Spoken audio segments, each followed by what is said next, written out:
Well, we think we must be the luckiest Baptist church in the Union because we've got the most fantastic location pretty much in the centre of Oxford.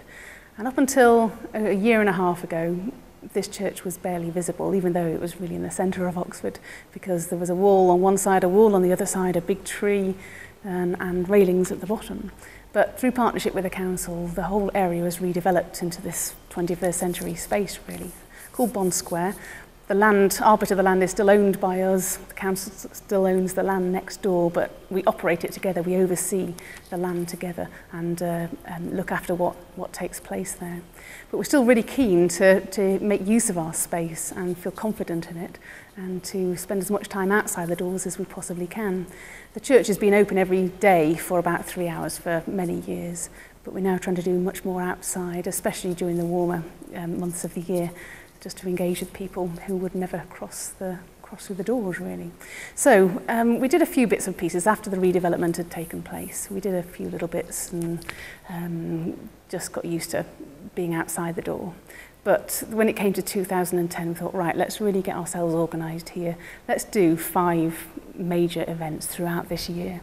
So we thought, what can we do? We weren't sure. And in the end, I can't remember how it came about, but we thought, well, let's hook in with the Baptist Union 5 core values and take each of those 5 core values as a theme and inspiration for some kind of mission event. And we wanted to do something at each event that was relevant and contemporary and touched on social issues, but at the same time had a real core Christian gospel message in it as well. And so it really made us think hard about it, because obviously we want to be non-cringy about it and do something that's fun and that wouldn't put people off. And we wanted something where there wouldn't be a gear crunch when it came to the Christian message in it. So we thought long and hard and then came up with these events through the year. So the first one we did was in February at Valentine's weekend. We thought we'll hook in with Valentine's Day, but have it over the whole weekend. So we had a huge, great graffiti wall outside. We thought we'd use, for this one, the theme of being an inclusive community. So we wrote "Love is" at the top. It was really simple. Invited people who were crossing the square just to come and add their own contribution to it. So people wrote all sorts of things on this big graffiti board about what they thought love was. And I tell you, some of them sat down and poured their heart out in a great piece of writing there. It was quite interesting.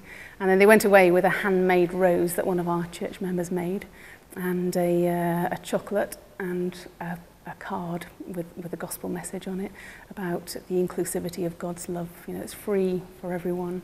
It's yours if you want it. That went fine. About 200 people took part. It was a good experience. The next one we did was over one of the Maybank holidays. We took as our theme being a worshipping community. And this was the hardest one to do, because obviously you don't want to trick people into worshipping, you don't want to force people to worship. So what we tried to do in the end was try to elicit what people were offering each day to the world, who they were and what they were giving generally, almost without thinking about it, just through living each day. And we wanted people to go away with a sense of God valuing what people gave and seeing that in some way as their worship, their daily worship. So we had a sort of a labyrinth idea. We had 10 colourful flagpoles spread out over the square, and each one had a question attached, a non-threatening question. Some of them were quite low-key questions like, you know, what makes you laugh? What's your favourite song? So others were a bit more like, what's the nicest thing you've ever done or said? And some of the questions were, you know, what are your bad habits? And what do people like about you? And what do people dislike about you? What's your greatest achievement? What are you most proud of? That sort of a thing. And then the very last question, the 10th question, was, if there is a God, what 3 words would God use to describe you? And that was really interesting, because some of the people came up with some really quite positive things. After going through that labyrinth, they came up with some positive things about themselves that they thought God would think of them, which was great. Others came up with some really quite negative things. And so there was always one of the church members standing nearby, ready to engage in conversation if someone wanted to do that. And a lot of people did. A lot of people talked it through and went away at the end with a lollipop and a gospel verse on a luggage rack. So at each station, people had to write down on a parcel label the answer to the question and tie it to the flagpole. At the last one, people had to untie a parcel label with a gospel verse on it and take that away with them. And then the third one is being a sacrificial community. We wanted to hook in with water issues, and that came about just because we were originally going to do it at the time of Christian Aid Week, and they were thinking about water. So we carried on with the water theme, and let's try to raise issues about how far people have to travel to get water across the world, about the preciousness of water, how we can't live without it. And then we wanted to link into thinking about Christ, the water of life, the giver of the water of life, and the one who can satisfy our deepest needs and desires. So we came up with 2 old bicycles that were attached to some braces that one of our church members welded together. Took him ages to do it, and he's done a really good job. Each one had a mileometer on it.